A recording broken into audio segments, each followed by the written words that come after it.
¿Qué significa estar vivo? Las personas, las petunias y las algas de un estanque están vivos. Las piedras, la arena y las brisas de verano, no. Pero ¿cuáles son las propiedades fundamentales que caracterizan a los seres vivos y los distinguen de la materia inerte? Todos los organismos vivos están formados por células, unidades pequeñas rodeadas de una membrana que contienen una solución acuosa concentrada de sustancias químicas y dotadas de la extraordinaria capacidad para crear copias de sí mismas mediante el crecimiento y la división en dos células. Pero, ¿a qué llamamos célula? Una célula es la unidad anatómica y funcional de los seres vivos. Las células pueden aparecer aisladas o agrupadas formando organismos pluricelulares. Hoy se reconocen 3 linajes celulares presentes en la Tierra: las arqueas y las bacterias, que son procariotas unicelulares. No poseen compartimientos internos rodeados por membranas, es decir, que no tienen un núcleo definido. Y las células de eucariotas, que pueden ser unicelulares o formar organismos pluricelulares. Sí poseen orgánulos membranosos internos. Uno de ellos es el núcleo. La célula es la estructura más simple a la que consideramos como la vida. Los organismos como las células varían morfológicamente dependiendo de su estilo de vida y del medio en el que se hayan adaptado. Un organismo pluricelular, por su parte, tiene que realizar numerosas funciones, las cuales son llevadas a cabo por muchos tipos de células diferentes funcionando coordinadamente. Las células se asocian formando poblaciones que se reparten las funciones del organismo, especializándose en cada tipo celular en una misión determinada. Estas funciones son extremadamente complejas y variadas, desde las relaciones con la alimentación, el movimiento, la reproducción, el soporte o la defensa frente a patógenos, hasta la relación con el pensamiento, las emociones o la conciencia. El tamaño de las células se expresa en micrómetros. Un micrómetro o micra es la milésima parte de un milímetro, 103 milímetros, es decir, la milésima parte de un metro, 106 metros. Una célula eucariota típica mide entre 10 y 30 micrómetros. La mayoría de los organismos vivos son unicelulares, es decir, de una sola célula. Las bacterias son las más abundantes, son procariotas y no tienen núcleo. También las especies eucariotas unicelulares son muy abundantes. Los organismos que podemos ver a simple vista son mayoritariamente pluricelulares, es decir, están formados por muchas células, por ejemplo, los animales, las plantas y los hongos. En general, cuanto mayor es un organismo pluricelular, más células tiene. La morfología de las células en los tejidos animales es diversa. Puede variar desde redondeada a estrellada, desde multivoluda a filiforme. También las células vegetales presentan formas variadas condicionadas por su pared celular, aunque las formas cuboidales o prismáticas son las más comunes. Uno de los compartimientos presentes en todas las células es la membrana plasmática, que engloba todos los demás compartimientos celulares y permite delimitar el espacio celular interno del externo. La célula eucariota posee compartimientos internos delimitados por membranas. Entre estos se encuentra el núcleo, delimitado por una doble unidad de membrana, en cuyo interior se encuentra el material genético, o ADN, que contiene la información necesaria para que la célula pueda llevar a cabo las tareas que permitan su supervivencia y reproducción. Las células más abundantes del cuerpo humano son los glóbulos rojos y las neuronas del sistema nervioso. La unidad estructural y funcional de los seres vivos es la célula. Todos los seres vivos están constituidos por unidades básicas denominadas células. Las células se originan exclusivamente por división de otras células. Esto se le llama división celular. La célula eucariote. Por lo general, las células de eucariotes son más grandes y más complejas que las bacterias y las arqueas. Algunas tienen una vida independiente como organismos unicelulares, entre ellos las amebas y las levaduras. Otras forman agrupaciones pluricelulares. Los organismos pluricelulares más complejos son los animales, las plantas y los hongos. Todas las células de eucariotes tienen un núcleo, pero la presencia del núcleo conlleva la existencia de una variedad de otros organelos. El núcleo es el depósito de la información de la célula.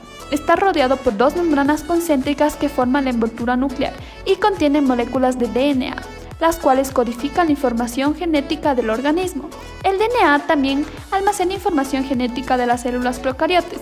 Estas células carecen de un núcleo definido, no porque no tengan DNA, sino porque no lo guardan en el interior de una envoltura nuclear separando del resto del contenido celular. Las mitocondrias generan energía utilizable del alimento para proporcionárselas a la célula. Tienen una estructura muy característica cuando se lo visualiza en el microscopio electrónico. Cada mitocondria tiene forma de salchicha o de gusano. Las mitocondrias contienen su propio DNA y se reproducen dividiéndose en dos. Así también generan energía química para las células. Obtienen la energía de la oxidación de las moléculas de alimentos, como los azúcares, y producen adenosintrifosfato o ATP, el combustible químico básico de la mayor parte de las actividades celulares. Como la mitocondria consume oxígeno y libera dióxido de carbono durante esta actividad. El proceso completo se le denomina respiración celular. Los cloroplastos son orgánulos verdes y grandes que se encuentran solo en las células de plantas y algas, no en las células de animales ni de hongos. Presentan membranas internas apiladas que contienen un pigmento verde denominado clorofila. Es por esta razón que cuando se mantiene una planta en la oscuridad, su color verde desaparece, pero cuando se la coloca otra vez en la luz, este vuelve a aparecer. Esto sugiere que la clorofila y los cloroplastos que la contienen son cruciales para la relación especial que tienen las plantas y las algas con la luz. Pero, ¿cuál es esta relación? Las plantas pueden obtener su energía directamente de la luz solar, y los cloroplastos son los orgánulos que les permiten hacerlo. Los cloroplastos realizan fotosíntesis, es decir, capturan la energía de la luz solar en moléculas de clorofila, y la utilizan para elaborar moléculas de azúcar ricas en energía. En el proceso liberan oxígeno. Después, las células vegetales pueden extraer esta energía almacenada cuando la necesitan mediante la oxidación de los azúcares de sus mitocondrias, al igual que en las células animales. Pero los núcleos, las mitocondrias y los cloroplastos no son los únicos orgánulos delimitados por membranas en las células eucariotas. El citoplasma contiene muchos otros orgánulos que cumplen funciones distintas.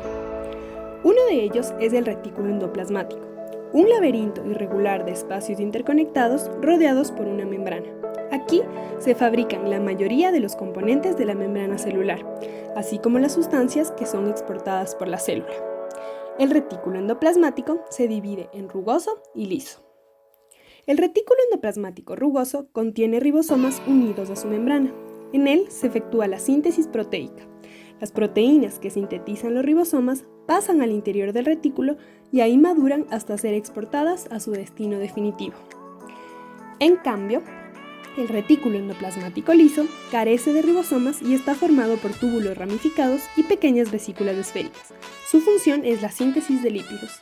Además, en el retículo de las células del hígado tiene lugar la desintoxicación, es decir, convertir una sustancia insoluble en soluble en agua para eliminarla por la orina. Por otro lado, está el aparato de Golgi, que recibe y con frecuencia modifica químicamente las moléculas producidas en el retículo endoplasmático y después las envía al exterior de la célula o a diversas localizaciones internas. Los lisosomas son orgánulos pequeños de forma irregular, en los que tiene lugar la digestión intracelular con liberación de nutrientes de partículas alimentarias y degradación de moléculas no deseadas para su reciclado o excreción. Los peroxisomas son pequeñas vesículas rodeadas por una membrana que proporciona un medio contenido para las reacciones que genera o degrada peróxido de hidrógeno, una sustancia química peligrosamente reactiva. Las membranas también forman varios tipos de vesículas pequeñas que participan al momento de transportar sustancias entre un orgánulo rodeado de membrana y otro. El citosol es un gel acuoso concentrado de moléculas grandes y pequeñas. Dentro del citosol se producen los primeros pasos de degradación de las moléculas de nutrientes y también es el lugar donde la célula realiza uno de sus procesos de síntesis esenciales, que es la fabricación de proteína. Los ribosomas, también conocidos como microsomas, son organelos, son membranas de forma esférica de 15 a 25 nanomilímetros de diámetro. Está formado por proteínas y ARN en partes iguales. Los ribosomas se encuentran en el interior del cloroplasto, mitocondrias y del núcleo. Su función es producir proteínas. El citoesqueleto, responsable de dirigir los movimientos celulares. El citoplasma no es solo una mezcla de sustancias químicas y orgánulos sin estructura. En las células eucariotas, el citosol está entrecruzado por filamentos proteicos largos y delgados. Este sistema de filamentos se denomina citoesqueleto.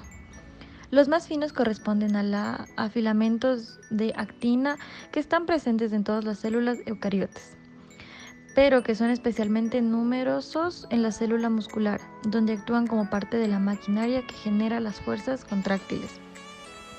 Los filamentos más gruesos se denominan microtúbulos, ya que tienen la forma de tubos huecos diminutos. Durante la división celular, se organiza en un orden llamativo que contribuye a impulsar a los pares de cromosomas en direcciones opuestas y a distribuirlos por igual entre las dos células hijas.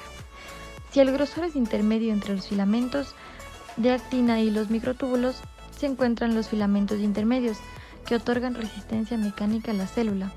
El citoesqueleto gobierna la organización interna de la célula, así como sus características externas es tan necesario para una célula vegetal como para el animal.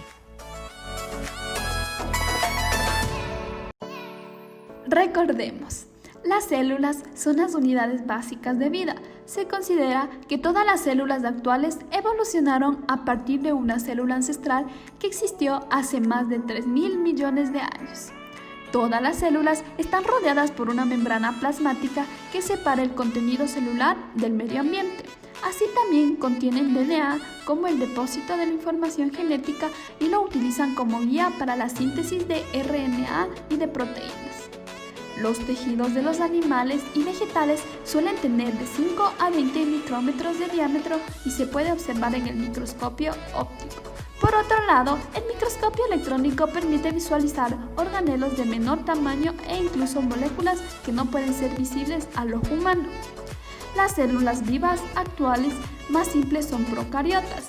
Así también, las diferentes especies de procariotes difieren en sus capacidades químicas y viven en un amplio espectro de hábitats. Un animal, una planta o un hongo son diversos tipos de células eucariotas derivadas de un ovocito fecundado. Los biólogos han elegido un número limitado de organismos modelos para estudiar en forma más exhaustiva. Estos son las bacterias E. coli, la levadura de cerveza, un gusano nematómo, una mosca, una planta pequeña, un ratón y la propia especie humana. Si bien el número mínimo de genes que requiere una célula para ser viable es menor de 400, la mayoría de las células contienen una cantidad significativa mayor. Incluso un organismo tan complejo como el ser humano solo tiene alrededor de 24.000 genes que codifican proteínas, el doble que la mosca y 7 veces más que un E. coli.